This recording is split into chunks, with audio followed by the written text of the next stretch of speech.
Hello विद्यार्थी मित्रों, जय श्री कृष्ण। केम छो बधा? मजामां हशो? हवे आपणे ધોરણ 11ના વેદામૃતમનો પહેલું પદ્ય વેદામૃતમ એના 2 શ્લોક ભણી ગયા છીએ. હવે ત્રીજો શ્લોક ચાલુ કરવાનો છે. આગળના 2 શ્લોકની અંદર પ્રાર્થનાની ભાવના વ્યક્ત કરવામાં આવી હતી. ઈશ્વર પાસે પ્રાર્થના કરવામાં આવી હતી. પહેલા શ્લોકની અંદર અગ્નિદેવ પાસે નિર્ભયતાની માંગણી કરવામાં આવી હતી અને બીજા શ્લોકની અંદર ધનની પ્રાપ્તિ માટે સારા માર્ગે લઈ જવા માટેની પ્રાર્થના અને કુટિલ એવા બંધનકારી પાપમાંથી મુક્તિ આપવા માટેની પ્રાર્થના કરવામાં આવી હતી, જે તમને લોકોને યાદ જ હશે. હવે આપણે શ્લોક નંબર 3 ચાલુ કરવાનો છે. આ શ્લોક નંબર 3ની અંદર સંજ્ઞાન વિશે સમજ આપવામાં આવી છે. હવે સંજ્ઞાન એટલે શું એ પ્રશ્ન તમને થાય એ સ્વાભાવિક છે. તો સંજ્ઞાન એટલે સારી રીતે પ્રાપ્ત કરવામાં આવતું જ્ઞાન અથવા સમ્યક જ્ઞાન. અહીં આપેલા મંત્રમાં સંપની ભાવના કેળવવાનો હેતુ છે. કોઈ પણ સારી બાબતનું જ્ઞાન લેવું, એની સમજ લેવી, એને સંજ્ઞાન કહેવામાં આવ્યું છે. અહીંયા જે શ્લોક આપેલો છે એ મંત્રની અંદર સંપની ભાવના કેળવવા માટેનો હેતુ દર્શાવવામાં આવ્યો છે. એટલા માટે એટલે કે સંપની ભાવના કેળવવી જોઈએ. આવું જ્ઞાન દરેક માનવીએ સારી રીતે પ્રાપ્ત કરવું જોઈએ, એ આ શ્લોકનો હેતુ છે. જોઈએ આપણે શ્લોક.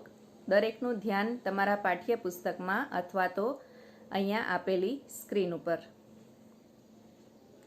શ્લોક નંબર 3. સમાનો મંત્રઃ સમિતિઃ સમાની સમાનમ મનઃ સહ ચિત્તમ એષામ સમાનમ મંત્રમ અભિમંત્રયે વહ સમાનેન વો હવિષા જુહોમિ. આ શ્લોક છે એનું ખાલી મેં પઠન કર્યું છે. હવે પદ પૃથ્કરણઃ એટલે કે સંધિ છૂટી પાડીને હું ફરીવાર એનું પઠન કરું છું. સમાનો મંત્ર, આગળનો ઉપરનો શ્લોક જુઓ. સમાનો મંત્રઃ. હવે સમાનોની સંધિ છૂટી પડે એટલે ઓનો વિસર્ગ થઈ જાય. સમાનોની અંદર જે ઓ રહેલો છે એ ઓનો વિસર્ગ થઈ જાય છે, એટલા માટે સમાનઃ મંત્રઃ. સમિતિઃ સમાની સમાનમ મનઃ સહ.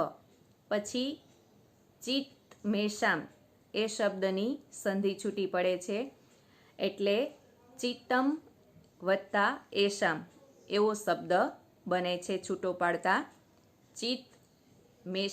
ચિત્તમ એષામ એવો શબ્દ બને છે. ચિત્ત મેષામ શબ્દની સંધિ છૂટી પડતા ચિત્તમ વત્તા એષામ એવો શબ્દ બને છે. આગળ સમાનમ મંત્રમ અભિમંત્રયે સંધિ છૂટી પડે છે. મંત્ર અભિમંત્રયે. મંત્ર મ છે એ આખો છે, એમાંથી અ છૂટો પડે છે એટલે મ છે એ હલંત થઈ જાય છે. હલંત એટલે કે અડધો થઈ જાય છે. મંત્રમાં મની અંદર હલંતની નિશાની છે. મંત્રમ અભિમંત્રયે વહ સમાનેન. ફરી પાછું વોની સંધિ છૂટી પડે છે એટલે વોની અંદર જે ઓ રહેલો છે એ ઓનો વિસર્ગ થઈ જાય છે. વહ હવિષા જુહોમિ. ફરી એકવાર માત્ર શબ્દોની સંધિ છૂટી પાડીને શ્લોકનું પઠન કરી જાઉં છું. સમાનઃ મંત્રઃ સમિતિઃ સમાની સમાનમ મનઃ સહ ચિત્તમ એષામ સમાનમ મંત્રમ અભિમંત્રયે વહ સમાનેન વહ હવિષા જુહોમિ. હવે સંધિ આપેલી છે નીચે. સમાનો મંત્રઃ એની સંધિ છૂટી પડે છે સમાનઃ મંત્રઃ. વો હવિષા એની સંધિ છૂટી પડે છે વહ હવિષા. આગળ જોઈએ. એનો અન્વય આપેલો છે. અન્વય એટલે કે એનું ભાષાંતર થાય છે એ પ્રમાણે એની શબ્દોની ગોઠવણી કરેલી છે.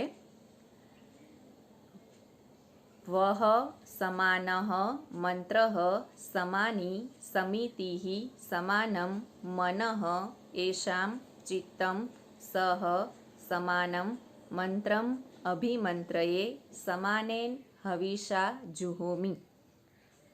હવે અન્વયાર્થ એટલે કે સંસ્કૃત શબ્દોનું ગુજરાતી આપેલું છે. વહ સમાનઃ, વહ એટલે તમારા સૌના, સમાનઃ એટલે એક સરખા, વહ એટલે તમારા સૌના, સમાનઃ એટલે એક સરખા, મંત્રઃ, મંત્ર અર્થાત વિચાર, મંત્ર અર્થાત વિચાર, સમાની, સમાની અર્થાત એક સરખી, સમાની અર્થાત એક સરખી, સમિતિ, સમિતિ અર્થાત સભા, સમિતિઃ અર્થાત સભા, સમાનમ મનઃ, સમાનમ મનઃ અર્થાત એક સરખું મન, એષાં ચિત્તં સહ, એષાં ચિત્તં સહ, એષાં એટલે આ બધાનું, ચિત્તમ એટલે ચિત્ત અને સહ એટલે સરખું અથવા ઐક્યવાળું, સહ એટલે ઐક્યવાળું અથવા સરખું, સમાનમ અર્થાત એક સમાન, સમાનમ અર્થાત એક સમાન, અભિમંત્રયે એટલે વિચારોને હું માન્ય રાખું છું, અભિમંત્રયે એટલે વિચારોને હું માન્ય રાખું છું. અભિ છે એ એક પ્રકારનો ઉપસર્ગ છે. એ મંત્ર શબ્દની આગળ આવતા એનો સમગ્ર અર્થ છે એ બદલાઈ જાય છે. એટલે અર્થ થાય છે વિચારોને હું માન્ય રાખું છું. સમાનેન હવિષા અર્થાત એક સરખા હવિષ્ય વડે, સમાનેન હવિષા અર્થાત એક સરખા હવિષ્ય વડે, જુહોમિ અર્થાત યજ્ઞ કરું છું, જુહોમિ અર્થાત યજ્ઞ કરું છું.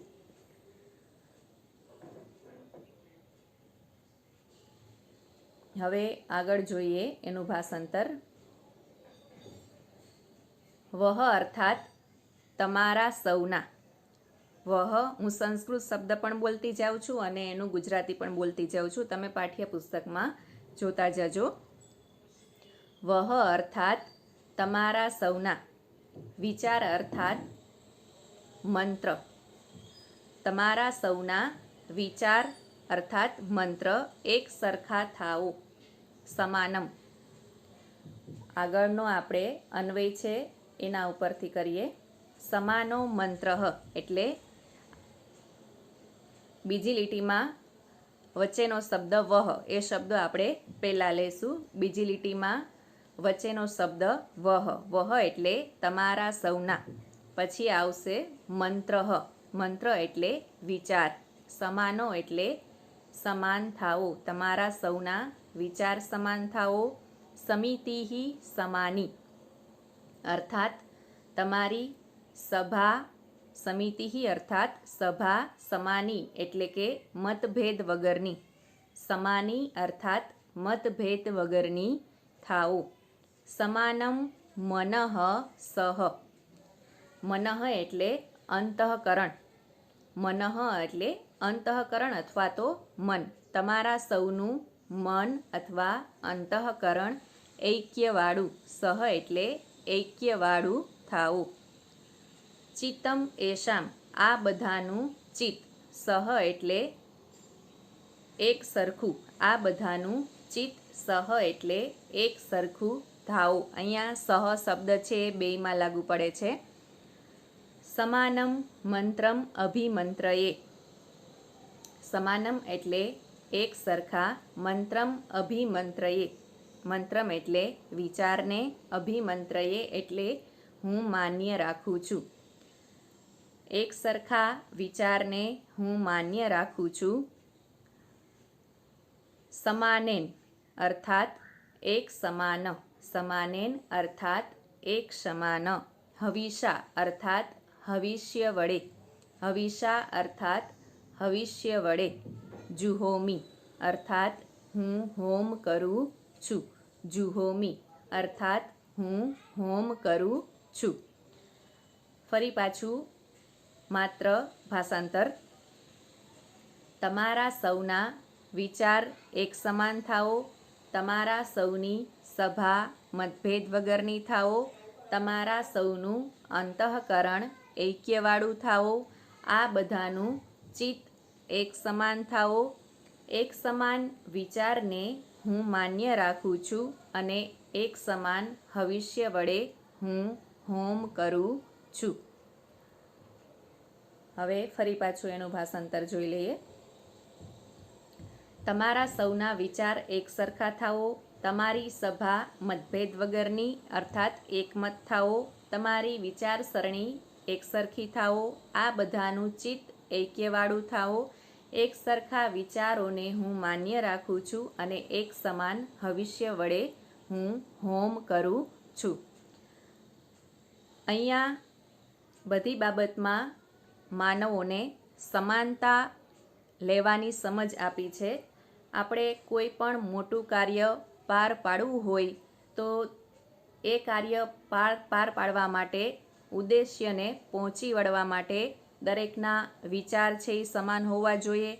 પછી જે લોકોની સભા બનાવેલી છે, જે ટીમ બનાવેલી છે, એ ટીમમાં પણ કોઈ પણ પ્રકારનો મતભેદ હોવો જોઈએ નહીં, તો જ આપણે ઉદ્દેશ્ય સુધી પહોંચી શકીએ. એટલા માટે અહીંયા સમાનતાની ભાવનાને વ્યક્ત કરવામાં આવી છે અને એકતામાં જે બળ છે એ બળ બીજે ક્યાંય નથી એવું દર્શાવવાનો આ શ્લોકનો, આ મંત્રનો ઉદ્દેશ્ય છે.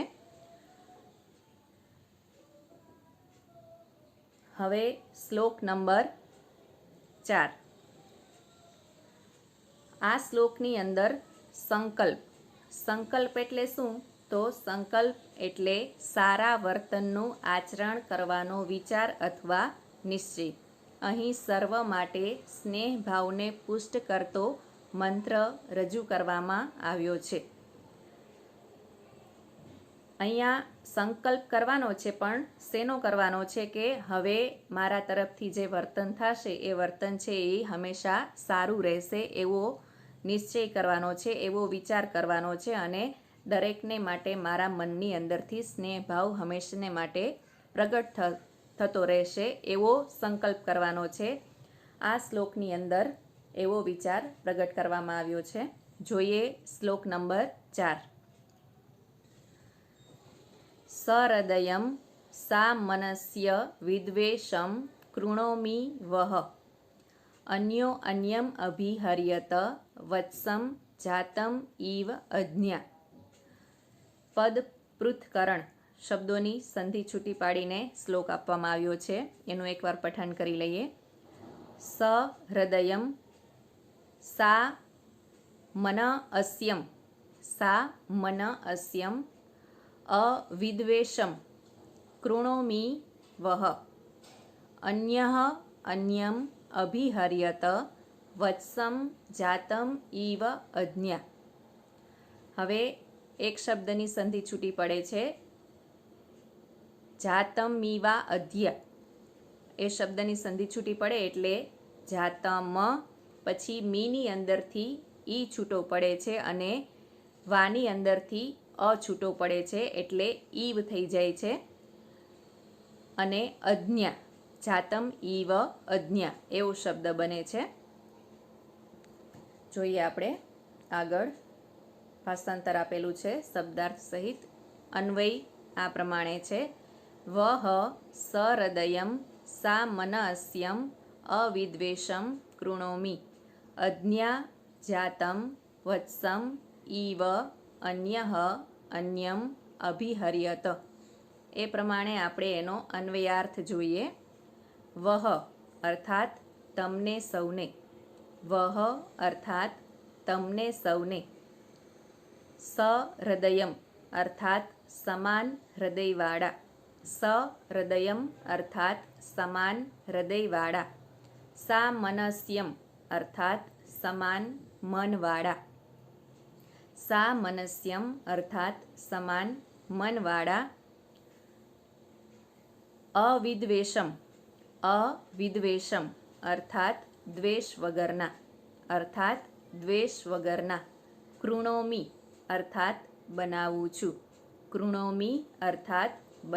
છું. અજ્ઞા અર્થાત ગાય.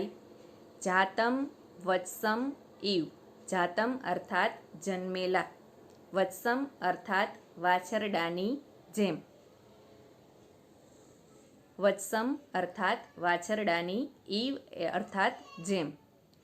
અન્યઃ અન્યમ અર્થાત પરસ્પર.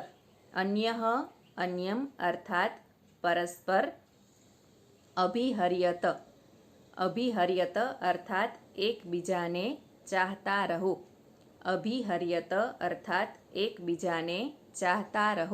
અભિ છે એ ઉપસર્ગ છે, એ હર્યત ક્રિયાપદની આગળ આવી જાય છે તો એનો અર્થ છે એ બદલાઈ જાય છે. શબ્દનો અર્થ બને છે અભિહર્યત અર્થાત એકબીજાને ચાહતા રહો. જોઈએ ભાષાંતર. વહ અર્થાત તમને સૌને. સહૃદયમ અર્થાત સમાન હૃદયવાળા. સામનસ્યમ અર્થાત સમાન મનવાળા. અવિદ્વેષમ અર્થાત દ્વેષ વગરના. કૃણોમિ અર્થાત બનાવું છું. તમને સૌને સમાન હૃદયવાળા. સામનસ્યમ અર્થાત સમાન મનવાળા. અવિદ્વેષમ અર્થાત દ્વેષ વગરના. કૃણોમિ અર્થાત બનાવું છું. આગળ અજ્ઞા અર્થાત ગાય. ઇવ અર્થાત જેમ. જાતમ અર્થાત જન્મેલા.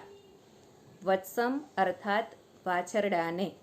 ગાય જેમ જન્મેલા વાછરડાને. અભિહર્યત અર્થાત પ્રેમ કરે છે. ઇવ અર્થાત જેમ અને તેમ હવે આવશે તેમ. અન્યઃ અન્યમ તમે એકબીજાને પ્રેમ કરતા રહો. પરસ્પર પ્રેમ કરતા રહો. ફરીવાર. વહ અર્થાત તમને સૌને. સહૃદયમ અર્થાત સમાન મનવાળા. સામનસ્યમ અર્થાત સમાન મનવાળા. અવિદ્વેષમ અર્થાત દ્વેષ વગરના. કૃણોમિ અર્થાત બનાવું છું. અજ્ઞા અર્થાત ગાય. ઇવ અર્થાત જેમ અને તેમ. અહીંયા આપણે જેમ લઈશું. ઇવ અર્થાત જેમ. જાતમ અર્થાત જન્મેલા. વત્સમ અર્થાત વાછરડાને. કૌંસમાં પ્રેમ કરે છે તેમ. અન્યઃ અન્યમ અર્થાત એકબીજાને. અભિહર્યત અર્થાત પ્રેમ કરતા રહો. ગાય જેમ જન્મેલા વાછરડાને પ્રેમ કરે છે તેમ એકબીજાને પરસ્પર પ્રેમ કરતા રહો.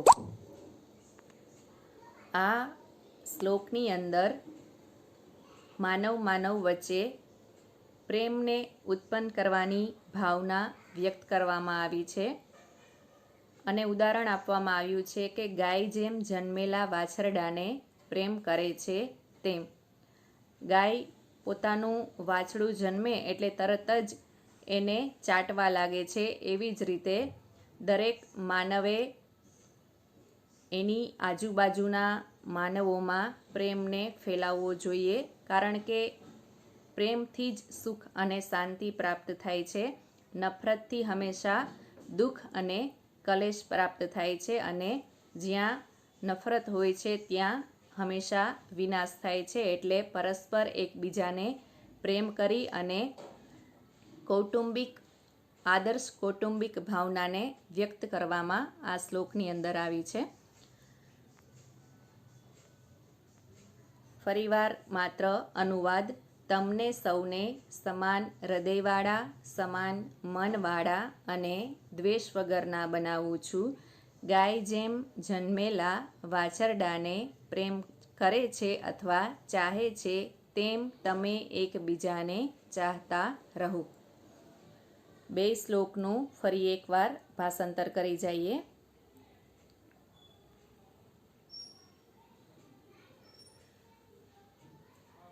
શ્લોક નંબર 3.